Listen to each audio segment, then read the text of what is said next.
بروں کی مشکل سے نکلتی ہے، انہوں نے آدھی بات بتائی ہے، پوری نہیں بتائی. میں نے کہا یہ تو صحابہ کے دور میں نے کہا اگر آپ حدیثیں پڑھ لیتے، ایک آیت سے کبھی تھوڑی مسئلہ حل ہوتا ہے. آپ کسی کی ایک بات لے رہے ہیں، دوسرے موقع پہ جو اس نے تشریح کی ہے وہ آپ نہیں لے رہے. میں نے کہا معاذ اللہ، اگر کسی کی کوئی موت کی کسی کو بہت تکلیف ہو رہی ہے، یہ اس معاذ اللہ اس کے برے ہونے کی علامت ہے، تو یہ تو پھر کفر ہے. احادیث میں آتا ہے کہ آپ صلی اللہ علیہ وسلم کو موت کی تکلیف دوسروں سے زیادہ ہوئی ہے. آپ صلی اللہ علیہ وسلم فرمایا اوعکو کما یوعکو رجلان منکم، مجھے بخار میں اتنی تکلیف ہوتی ہے جتنی تم میں سے 2 آدمیوں کو ہوتی ہے. آپ پر جب بیماری آتی تھی نا، آپ کو تکلیف دوسروں سے زیادہ ہوتی تھی. اور امی عائشہ رضی اللہ تعالی عنہا فرماتی ہیں کہ نبی صلی اللہ علیہ وسلم کا سر مبارک میری گود میں تھا جب آپ کی روح نکلی ہے، اور آپ کی جو میں نے موت کی تکلیف دیکھی ہے، جس شدت میں آپ جس تکلیف میں تھے، اس کے بعد مجھے کسی کی موت کی جو آسانی سے کوئی دنیا سے گیا ہو نا، اس کے مرنے پر مجھے کبھی رشک نہیں آیا. رشک کا کیا مطلب؟ کہ بھئی یہ اتنی آسانی سے چلا گیا تو اس کا مطلب یہ زیادہ اچھا تھا، اور معاذ اللہ آپ صلی اللہ علیہ وسلم کے اعمال کم تھے، تو یہ تو ممکن نہیں ہے نا. کہتے ہیں مجھے کبھی کسی پہ رش نہیں آیا کہ آرام سے مر گیا تو بہت نیک ہوگا. ٹھیک ہے نا، بہت مشکل ہے سمجھانا. امی عائشہ فرماتی ہیں کہ یعنی امی عائشہ کی حدیث کا مفہوم بیان کر رہا ہوں کہ نبی صلی اللہ علیہ وسلم کی موت کے وقت جو تکلیف کی حالت تھی، اس کو جب سے میں نے دیکھا ہے، تو امی عائشہ کی بات کا خلاصہ یہ ہے کہ اب اگر میں کسی کو دیکھتی ہوں نا کہ آرام سے روح نکل رہی ہے، یعنی آرام سے مر رہا ہے، دنیا سے جا رہا ہے، تو مجھے اس پہ رش نہیں آتا کیونکہ بہت نیک ہوگا. کیا مطلب؟ اس کا نیک عمل سے تعلق بولتے کیوں نہیں ہے. لیکن ہمارے ہاں سارا مدار کس پر ہے؟ مرنے کے بعد شکل کیسی ہے اس کی؟ آڑا ترشا ہو گیا تو جہنم میں جا رہا ہے، اس کا مطلب. اور اگر مرا ہوا ہے، دانت کھلے ہوئے، ایسا لگ رہا ہے مسکرا رہا ہے، تو سیدھا کہاں جا رہا ہے؟ او بھائی، اگر خدا نخواستہ کوئی لکوے کا مریض تھا، کوئی فالج کا مریض تھا، وہ تو مرے گا تو اس کا تو بیچارے کا ہوگا تھوڑا سا چہرہ بھی ٹیڑھا ہو سکتا ہے، کچھ بھی ہو سکتا ہے، نیک لوگوں کا بھی ہو سکتا ہے. تو مدار کس پر ہے؟ اعمال پر. اور نیک لوگوں کو بعض دفعہ موت کے وقت ڈبل تکلیف دی جاتی ہے. ایک تو اس لیے دی جاتی ہے، یا تو اس لیے کہ کوئی گناہ ان کا باقی رہ گیا ہوتا ہے. اللہ کیا کہتے ہیں؟ بھائی قبر میں جانے سے پہلے اس کو ہمارے پاس دھلا کے لے کے آؤ، صاف ستھرا ہو کے. اب ہمارے پاس آ رہا ہے تو اب ہم نہیں چاہتے کہ اس کے گناہوں کی گٹھری ہو، اس کو پاک صاف کر کے لے. میں نے بڑے بڑے بزرگ دیکھے جن کو آخری وقت میں بہت مصیبت میں گزری ان کی، یعنی زندگی کے آخری ایام، بیٹیوں کی ٹینشن، کسی بیٹی کو طلاق ہو گئی، وہ گھر آ گئی، کوئی اور مسئلہ ہو گیا، تو بڑی ٹینشن میں آخری وقت. لیکن وہ زبان سے کیا کہتے تھے؟ شکر، کہ یار شاید اللہ تعالیٰ ہمارے گناہوں کو معاف کرنا چاہتا. اولاد کی حدیث میں آتا ہے کہ انسان کو اس کی گھر والی کی طرف سے، اس کی اولاد کی طرف سے، اس کے جسم کی طرف سے تکلیفیں پہنچتی رہتی ہیں اور اس کے گناہ معاف ہوتے رہتے ہیں، حتی لقی اللہ طاہرا مطہرا، جب اللہ کے پاس آتا ہے نیٹ کلین، بالکل گناہوں سے پاک صاف ہو کے آتا. لیکن یہ تکلیف وہ ہوتی ہے جس میں صبر کی توفیق بھی ملتی ہے، کیونکہ اللہ دے رہا ہے نا تکلیف، اور اللہ سزا کے طور پہ نہیں بلکہ کفارے کے طور پہ، تاکہ ہمارے پاس آئے تو صاف ستھرا ہو گئے. تو اس تکلیف میں پھر صبر کی توفیق، اس لیے علماء کہتے ہیں جس تکلیف میں صبر کی توفیق مل رہی ہے، سمجھ لو یہ رحمت ہے.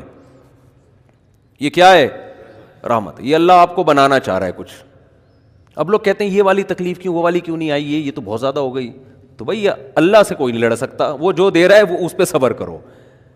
اسی کو کہتے ہیں تقدیر پر رضا، کہ جو اللہ نے مقدر کیا ہے بس ہم اس پہ کیا ہیں، کوشش کریں گے، اللہ سے عافیت مانگیں، اے اللہ ہمیں تکلیفیں نہیں چاہیے، ہم تو ویسے ہی کمزور ہیں، ایسا نہ ہو تکلیف میں اور ہی نافرمانی پہ نہ آ جائیں، ہمیں تو خوشیوں بھری زندگی چاہیے، اور اللہ ان خوشیوں میں شکر کی توفیق دے کے گناہ معاف کر دے. ٹھیک ہے نا؟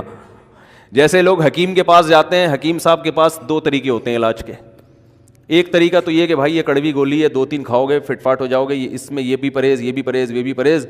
اور ایک طریقہ ہوتا ہے بھائی دودھ جلیبی کھاؤ، علاج لمبا ہو جائے گا لیکن وہ دوا میں کیا ہے؟ دودھ جلیبی. تو آپ کہتے ہو بھائی یہ دودھ جلیبی والا مجھے دے دو، ٹھیک ہے لمبا علاج کروا لوں گا، فائدہ دیر سے ہوگا لیکن میں یہ کریلے کا جوس نہیں پی سکتا. تو ہم نالائق لوگ ہیں. شکر سے بھی انسان کے ترقی ہوتی ہے, تو اللہ سے یہی مانگنا چاہیے اللہ ہمیں نعمتیں دے, تکلیفوں سے بچا اور شکر کی توفیق دے تاکہ ہمارے درجات بلند ہو. تو شکر کے بھی تو بڑے فضائل ہیں نا. تو مانگنے تو کیونکہ عبدیت اور غلامی کا تقاضا یہ ہے کہ اللہ سے عافیت مانگی جائے, لیکن اللہ تکلیف دے دے تو اس پہ صبر. تو ہمارے نبی صلی اللہ علیہ وسلم کو ہاں یا تو اس لیے تکلیف ہوتی ہے گناہ معاف, یا اس لیے کہ درجات بلند. اللہ چاہتا ہے کہ بھئی یہ دنیا آزمائش کی جگہ ہے, جب آخرت میں آنا تو اتنا تجھے نوازوں. تو ہمارے نبی صلی اللہ علیہ وسلم جنت میں آخرت میں سب سے اعلیٰ مقام کس کا ہوگا؟ سید الانبیاء محمد صلی اللہ علیہ وسلم کا, حضرت آدم سے بھی زیادہ, نوح علیہ السلام سے بھی زیادہ. تو اللہ نے فرمایا کہ آپ کو پروٹوکول دینے کے لیے آخری جو اب آپ کا آخرت کا سفر ہے نا, اس میں مادی تکلیف آپ کو دوسروں سے زیادہ دی جائے گی. یہی وجہ ہے کہ حضرت فاطمہ رضی اللہ تعالی عنہ آپ کی چہیتی بیٹی, جب انہوں نے آپ صلی اللہ علیہ وسلم کی اس تکلیف کو دیکھا نا, جو موت کے وقت تکلیف تھی اور جو بخار کی شدت تھی, واہ کرب ابتا, فرماتی تھی ہائے میرے والد کا کرب. بہت زیادہ غمزدہ ہو گئی ان کو دیکھ کر کس قدر تکلیف میں ہے. تو آپ صلی اللہ علیہ وسلم نے فرمایا لا کرب علی ابیک بعد الیوم. کیسے تسلی کے جملے. اپنی بیٹی سے فرمایا ہے فاطمہ تیرے باپ پر آج کے بعد کوئی تکلیف, بولو لا کرب علی ابیک بعد الیوم. اس میں بھی آپ صبر کا پہلو تلاش کر رہے ہیں, شکر کا, بس یہ اللہ کی طرف سے آخری ہے. آج کے بعد اے میری بیٹی تیرے باپ پر کوئی تکلیف نہیں. اپنی بیٹی کو بھی تسلی دے رہے ہیں کہ غم ہلکا کر, بس یہ اللہ کی طرف سے آخری ہے, آج کے بعد کوئی تکلیف نہیں ہوگی. تو ہمارے ہاں وہ بیچارہ تکلیف سے جا رہا ہے, تو یار دیکھا آ گیا نا سامنے, لوگ کہنے یہ دیکھا ہم تو کہتے تھے بندہ ہی 2 نمبر ہے, اب آ گیا نا تو دیکھو کیسے مر رہا ہے. اور پیغمبروں کو تکلیف تو دی جاتی ہے, لیکن کوئی ایسا عیب نہیں ہوتا, ایسی بیماری نہیں ہوتی جو لوگوں میں معیوب سمجھی جاتی ہو, یہ نہیں ہوتا.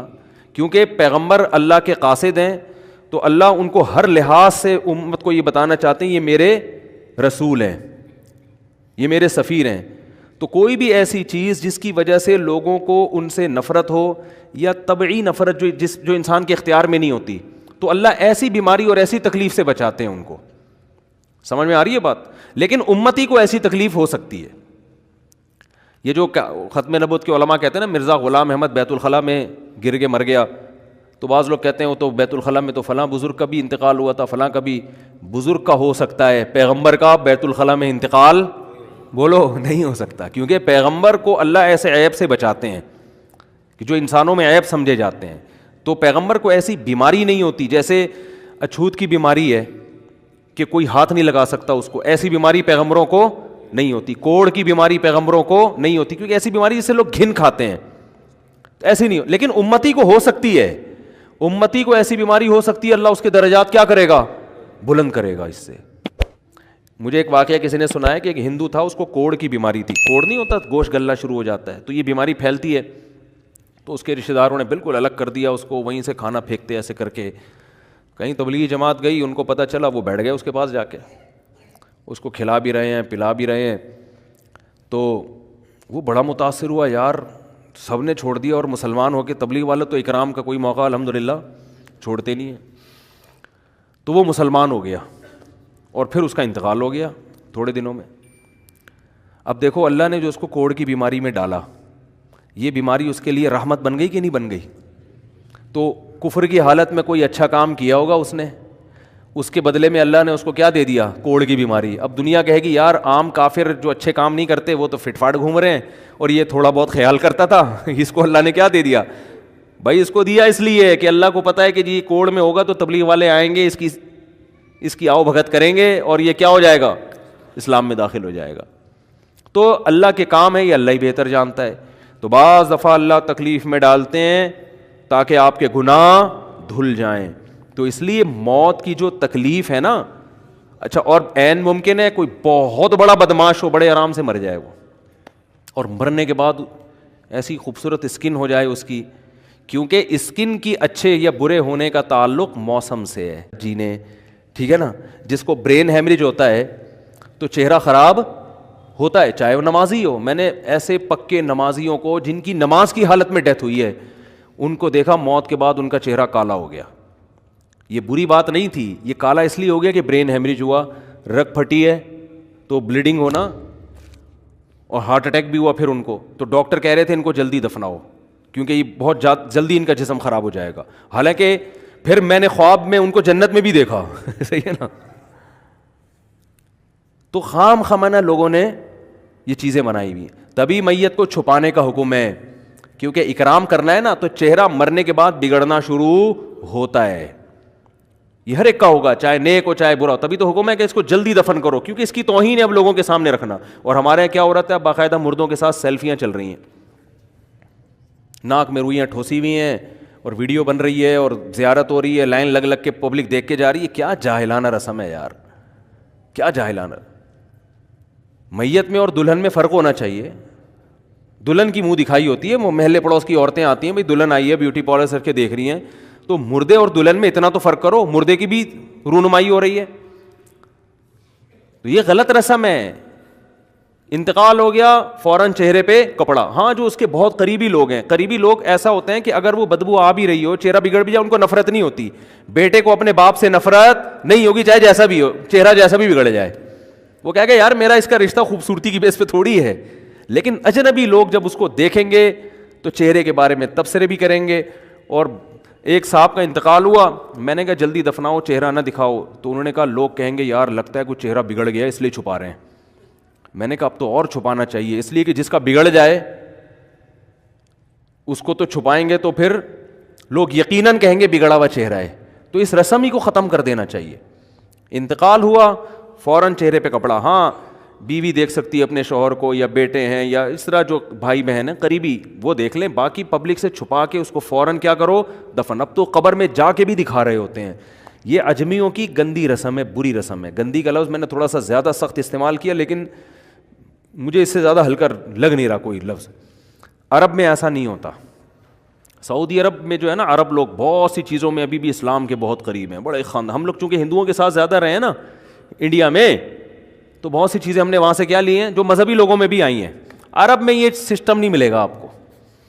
عرب میں جب تک زندہ ہے احترام، ادب، تمیز. انتقال ہو گیا فوراً سے پہلے دفنایا. قبر پہ تختی بھی نہیں لگاتے. وہ جائز ہے تختی لگانا لیکن وہ بھی نہیں لگاتے. کہہ رہے ہیں اب اس کو تختیوں کی ضرورت نہیں ہے، اب دعاؤں کی ضرورت ہے. دعائیں ہوتی رہتی ہیں ابا کے لیے. صدقات و خیرات کرتے ہیں، ایسا صدقے کرتے ہیں عرب کہ آپ کی سوچ ہوگی. ایسی سخاوت ہے عربوں میں، اپنے ابا کے لیے اپنی اماں کے لیے دعائیں کرتے ہیں. وہ میں نے بتایا نا ایک واقعہ میں نے بہت پہلے سنایا تھا. جدہ میں کسی کے یہاں ٹھہرا ہوا تھا سعودی عرب میں، پاکستانی تھے وہ کسی عرب کے ساتھ 30 سال سے ملازمت کر رہے تھے. عربوں کا نا آپ کو ایک پہلو دکھایا جاتا ہے میڈیا پہ، جو اچھا پہلو ہے وہ نہیں دکھایا جاتا. جو اسلام کی وجہ سے ان میں خوبی ہیں وہ نہیں دکھایا جاتا. تو ایک عرب شیخ تھا جس کی ہاں یہ ملازم. دوسرا عرب کا جو اصل کلچر آپ کو ملے گا گاؤں دیہاتوں میں. شہروں میں تو پتہ نہیں کون کون آگے آباد ہوا ہے، اس میں اچھے بھی ہیں برے بھی ہیں. تو کہہ رہے ہیں میں نے دیکھا کہ وہ ایک عرب شیخ اپنی فیکٹری سے نکلا، تو ایک بھکاری آیا.